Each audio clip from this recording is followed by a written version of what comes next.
Okay, let us see that how we can create a table in OpenOffice base using a design view or using a wizard. The software which we are going to use here is your OpenOffice base, right? So open office base में किस तरह से हम table create कर सकते हैं, database कैसे create कर सकते हैं, और उसके बाद उसमें डेटा कैसे इंसर्ट करते हैं, वो हम लोग यहाँ पे स्टडी करने की कोशिश करेंगे. लेट अस सी कि हमारे पास सॉफ्टवेयर है ये वाला कि नहीं. So will try to check that software.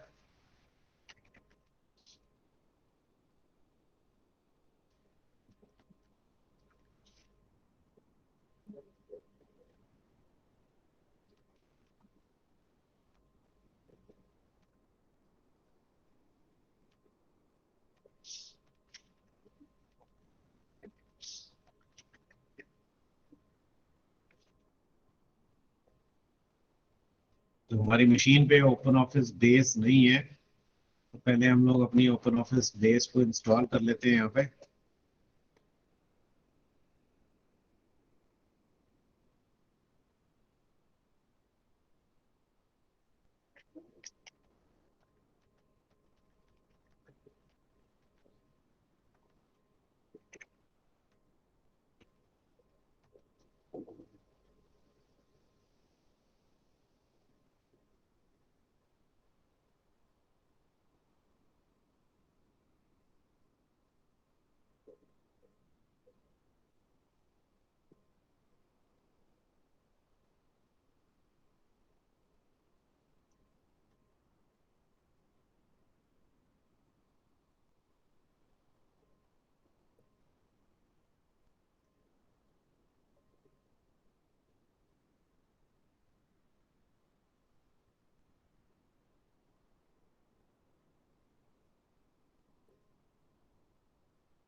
मैंने अपनी मशीन जो है वो चेंज कर दी है अभी, ठीक है.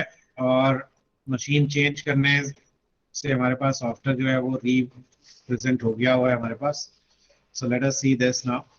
तो ये तो मेरे पास यहाँ पे ऑल प्रोग्राम्स के अंदर मैंने यहाँ पे जो है लिबर ऑफिस इंस्टॉल किया हुआ है. This is my Libre office.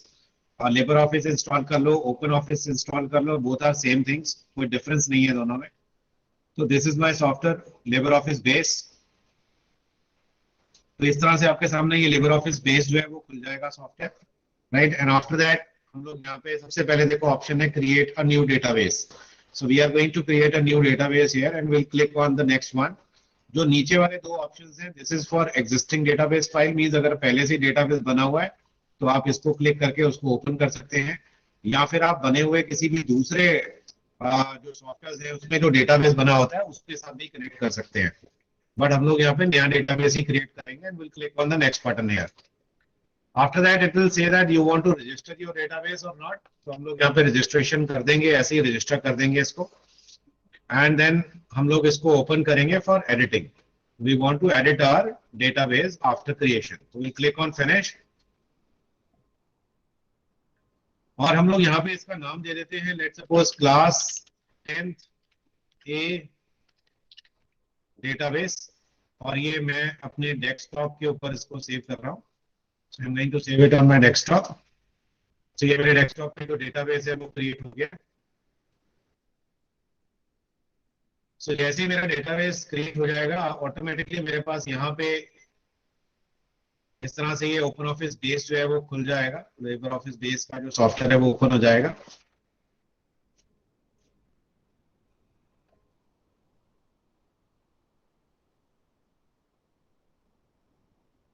जो ये लेबर ऑफिस सॉफ्टवेयर है हमारा, ये ओपन ऑफिस सॉफ्टवेयर है, इसमें एक चीज जो बड़ी इंपॉर्टेंट है जिसकी वजह से आपकी काफी सारी एरर्स आ सकती है, वो है जावा। तो अगर आपकी मशीन पे प्रॉपर जावा इंटरफेस नहीं है तो आपको इस तरह की एरर्स जो मेरे सामने देखो इस वक्त आ रही है, JRE डिफेक्टिव लिखा हुआ आ रहा है, तो इस तरह की एरर्स आ सकती हैं और आपका सॉफ्टवेयर जो है वो प्रॉपरली काम नहीं करेगा। So let me close this and see that कि अगर ये यहाँ पे मूव करता है कि नहीं।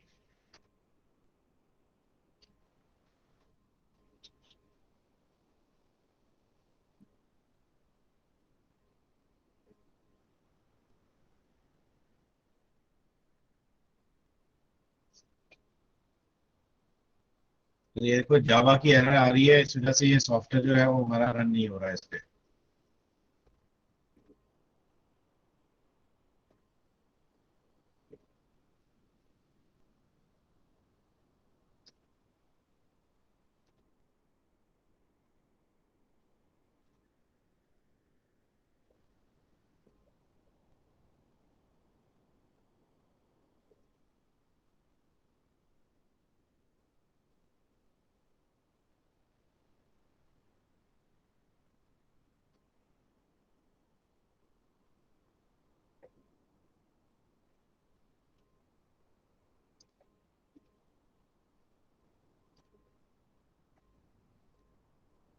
सो we have to install software first. I think open office install करना पड़ेगा तभी चल पाएगा हमारा काम। सो इस तरह की अनएक्सपेक्टेड एरर्स आ सकती हैं हमें, ठीक है। Let me check the software here on my machine.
इस तरह से आप अपना जो सॉफ्टवेयर है उसको देखो, मैंने जो इंस्टॉलेशन आपके सामने चलाई है, तो आप अपना ओपन ऑफिस जब डाउनलोड हो जाता है तो इस तरह से हम इसको इंस्टॉल कर सकते हैं, ठीक है।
ओके स्टूडेंट, ये चेक करो, ये हमारी जो इंस्टॉलेशन है वो अब ओवर हो गई है। We will click on finish button now. ये रीस्टार्ट करने के लिए बोल रहा है हमारे को मशीन को, बट हम लोग नहीं करेंगे फिलहाल अभी restart. And will try to open that our open office है, एंड देखते हैं कि ओपन ऑफिस जो है वो इंस्टॉल होने के बाद में क्या हमारा डेटाबेस चल जाता है कि नहीं। तो ये ओपन ऑफिस इंस्टॉल हो गया है, बेस चला के देखते हैं कि यहाँ पे भी एरर आ रही है भाई। अगर इसमें भी सेम एरर देगा तो दैट मीन्स कि हमारा जो जावा है वो करप्टेड है। तो हमारे को अपनी मशीन पे दोबारा से जावा का जो इन्वायरमेंट है वो दोबारा इंस्टॉल करना पड़ेगा। तो यहाँ पे हम अभी फिलहाल सिंपल ऐसे इसको फिनिश कर देते हैं। फर्स्ट टाइम यूज कर रहे हैं इसलिए उसने पूछा ये। Same, create new database, click on next, then click on finish, right. Database का नाम आ गया हमारे पास, यहाँ पे सेम वही रख देते हैं, क्लास 10th ए डेटाबेस। डेस्कटॉप पे डालते हैं इसको, सेव, रिप्लेस कर देते हैं। Let's hope for the best कि हमारा सॉफ्टवेयर खुल जाएगा।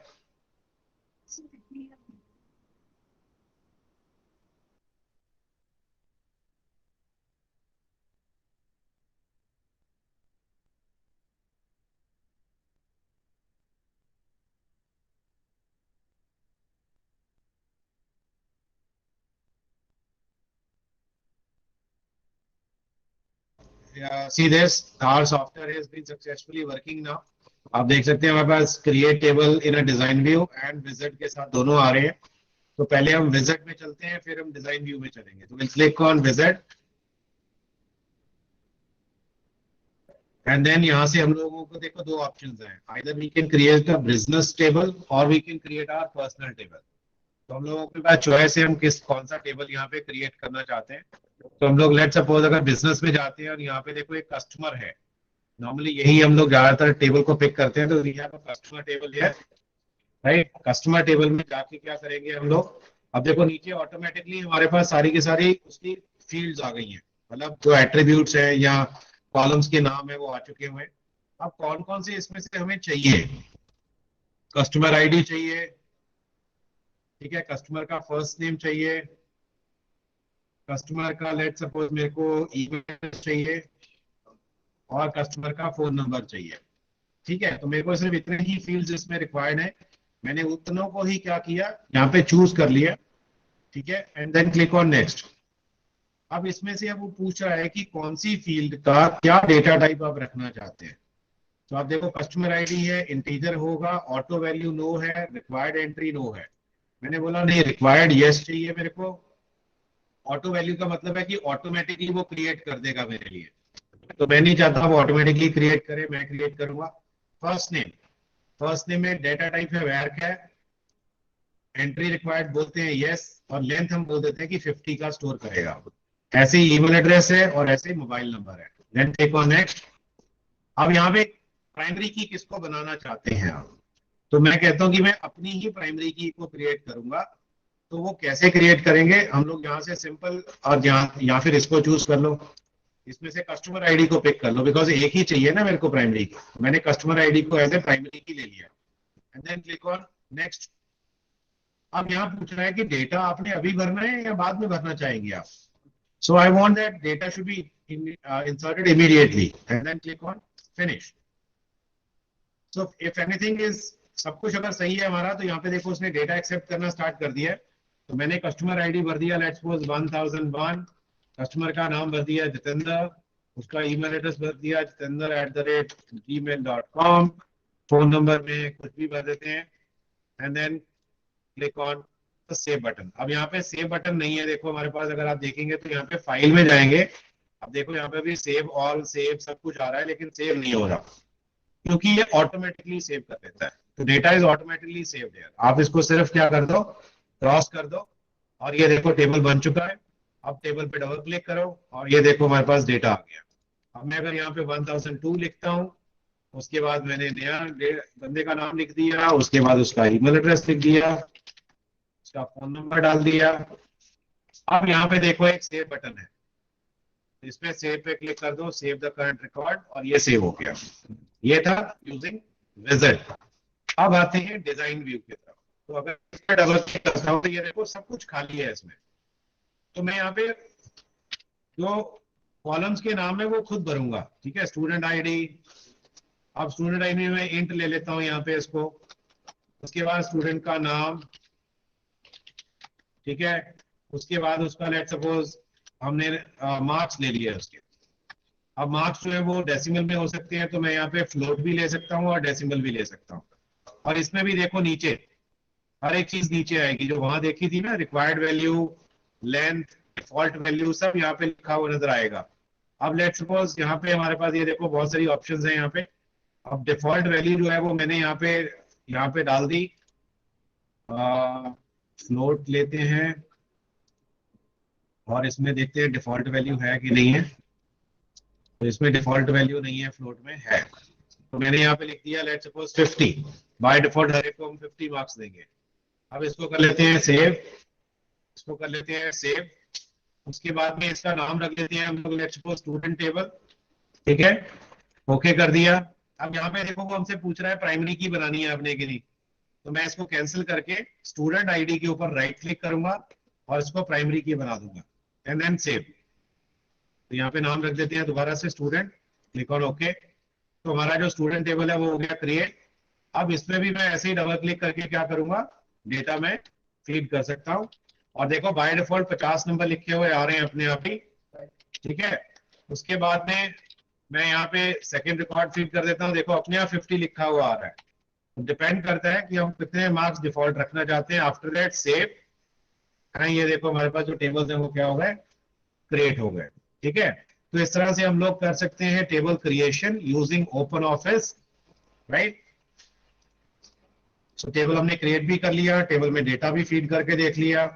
अब अगर रिकॉर्ड डिलीट करना है तो कैसे करेंगे, तो डबल क्लिक करते हैं टेबल पे, किसी भी रिकॉर्ड को जिसको डिलीट करना है उस पर जाके राइट क्लिक करो और वहां पे ऑप्शन आ जाती है डिलीट रोज। तो आप यहाँ से उसको डिलीट भी कर सकते हैं, ठीक है। तो इस तरह से हम डेटा को डिलीट भी कर सकते हैं। और